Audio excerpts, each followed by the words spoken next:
The second test between Pakistan and New Zealand could actually be heading for a result after the first one rather disappointingly ended up getting played out for what was a predictable draw, even though there was at times towards the fifth day the illusion of a result. However, this time around there's no illusion, it's very real. New Zealand could well be headed for a test victory in the second test match of the 3-match series at Karachi. How so is that, you may ask? Well, let's quickly take a look at how it is that the match has played out up until this point. So New Zealand had of course won the toss and they chose to bat first, and they ended up scoring a pretty respectable 449 on a pitch that, truth be told, even in the last game really didn't have much in the way of demons. However, Pakistan, when they were put in, when they ended up batting in the first innings, could only score 408. And that is where New Zealand ended up sensing a bit of an opening to maybe, just maybe, force a result in their favor this time around.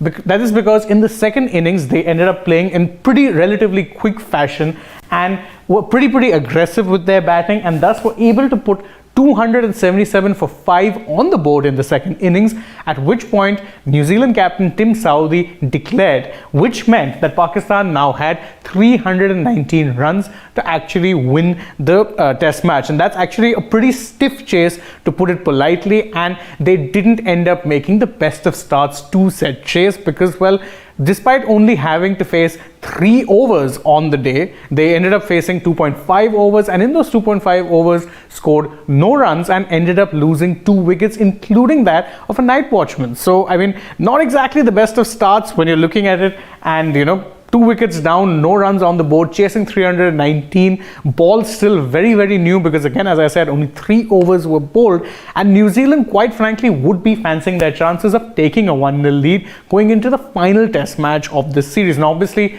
this series doesn't hold much in terms of stakes for either team when it comes to the World Test Championship. Both are well out of the reckoning, but it's still a massive result for New Zealand if they can pull it off. And actually, when you think about it and contrast it with the declaration that Tim Southee had with that of Babar Azam's, you realize the difference between, or the difference of the levels that the two captains here are operating at. And it's interesting because Southee is the newer captain of the two.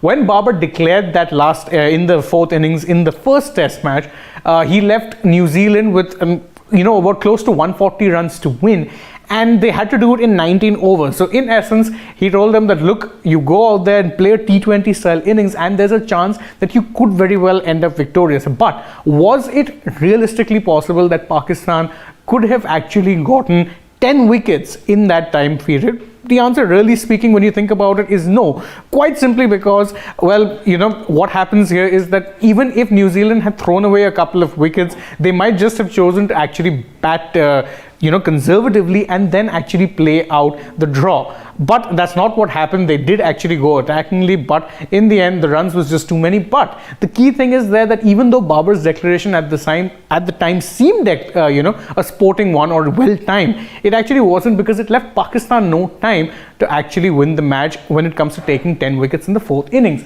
The same cannot be said of New Zealand, because they've declared with a day and 3 overs on the day 4 left still. So at this point, they're still very much in a good position to win this test match. So day 5 is promising to be a very thrilling day, and you can join us over here at Sports Today when we bring you the updates for that particular match and how it plays out. For now, I'm taking you guys leave, but thank you all so much for joining us for this particular video. Please don't forget to like this video, share it with your friends, subscribe to the channel and tap the bell icon if you haven't already, and also don't forget to follow us on Twitter, Instagram and Facebook. Thank you all for joining us. Bye bye for now.